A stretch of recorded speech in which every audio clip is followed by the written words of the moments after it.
They faced the same crisis at the same time. Japan and South Korea stood under the same warning signs, watched the same system strain, and read the same early reports, yet the choices they made revealed two very different philosophies about danger, control, and survival. And this story begins with a question that matters far beyond these two countries. When a serious crisis is coming but has not fully arrived, is it safer to keep everything calm and orderly, or to move fast and disrupt life before the danger becomes visible? The early signs were subtle, not the kind that force instant panic, but the kind that quietly trouble experts: unstable forecasts, unusual system behavior, and pressure building across infrastructure. In Japan, planners reviewed the data carefully and felt confident. Their systems were layered, their public discipline was strong, and their history of handling disasters supported their belief that this situation was manageable if order was preserved. In South Korea, analysts saw the same data but felt a different emotion: unease, not because the numbers looked worse, but because they looked incomplete. They focused less on what was visible and more on what was missing. They asked what would happen if responses were delayed, if people grew tired, if systems worked but humans slowly weakened, and from the start, they treated the situation as dangerous. Japan's planning rooms reflected confidence and structure. Officials followed clear protocols, synchronized communication across agencies, and emphasized calm coordination. Their approach was built on the belief that panic is the true enemy, and that if people trust the system and follow instructions, the crisis can be guided safely to its end. South Korea's planning rooms felt more urgent. Teams moved quickly, discussions were faster, and decisions were pushed down to local levels. Authority was spread instead of centralized, and preparation focused on speed and adaptability.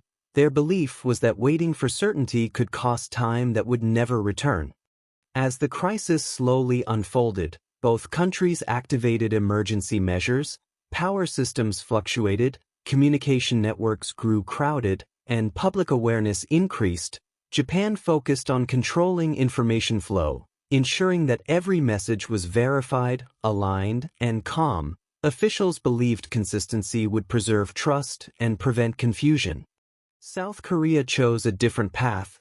They released frequent updates even when information was incomplete. They openly acknowledged uncertainty, and they encouraged citizens and local authorities to prepare for rapid change. Their belief was that people could handle uncertainty better than silence.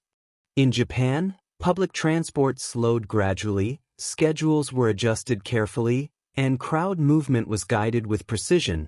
The goal was to keep life looking stable for as long as possible, to avoid sudden disruption that could create fear or unpredictable behavior.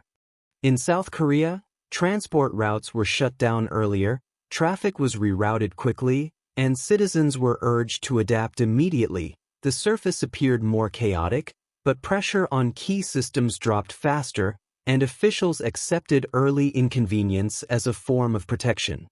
Observers watching both countries noticed a striking contrast. Japan looked calm, South Korea looked busy, but calm does not always mean safe, and activity does not always mean danger. As hours passed, the real test was no longer technology, but human endurance.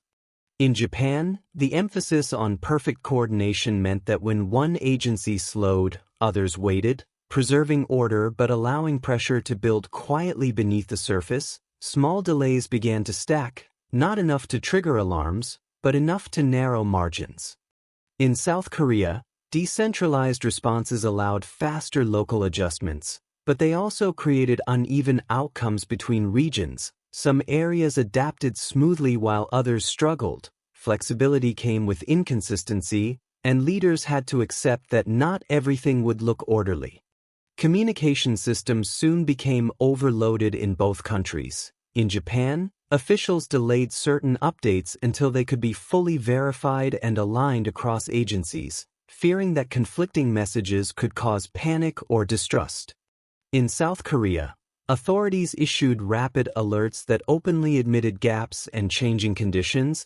They trusted transparency over perfection, believing that people would cooperate if they felt informed rather than controlled. Public reaction reflected these choices. In Japan, citizens remained calm and obedient, waiting for official guidance before acting. In South Korea, citizens adapted quickly but sometimes faced confusion as instructions changed. Both reactions carried hidden risks. As the crisis deepened, secondary problems began to appear. Small failures triggered new challenges. Fatigue set in among staff, and decision-making became harder under pressure. This was the phase where plans mattered less than stamina. Japan responded by reinforcing central control, extending working hours, and doubling down on coordination. Leaders believed that visible stability would prevent escalation, even as exhaustion crept through the system. In Japan, public transport slowed gradually, schedules were adjusted carefully, and crowd movement was guided with precision. The goal was to keep life looking stable for as long as possible, to avoid sudden disruption that could create fear or unpredictable behavior. Neither path produced dramatic collapse or immediate victory. Japan avoided public panic and maintained trust, but came dangerously close to fatigue thresholds within key agencies, where one unexpected shock could have tipped the balance. South Korea absorbed early disruption and confusion, but preserved more margin within critical systems, reducing the risk of sudden failure later. The cost was visible disorder, but the benefit was resilience under prolonged strain. After the crisis eased, experts studied both responses closely. They found that neither approach was superior in all situations. Japan excelled at discipline, order, and public cooperation. South Korea excelled at speed, flexibility, and early stress relief. The most important lesson was not about choosing one path, but understanding the cost of each. Calm can hide danger, urgency can create it, order protects trust, disruption protects capacity, and every crisis demands a balance between these forces.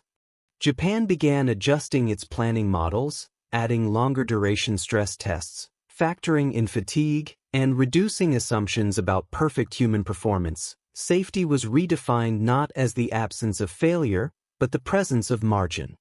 South Korea refined its communication strategies, recognizing the need for clearer structure during rapid response. Transparency remained vital, but clarity became just as important to prevent unnecessary confusion.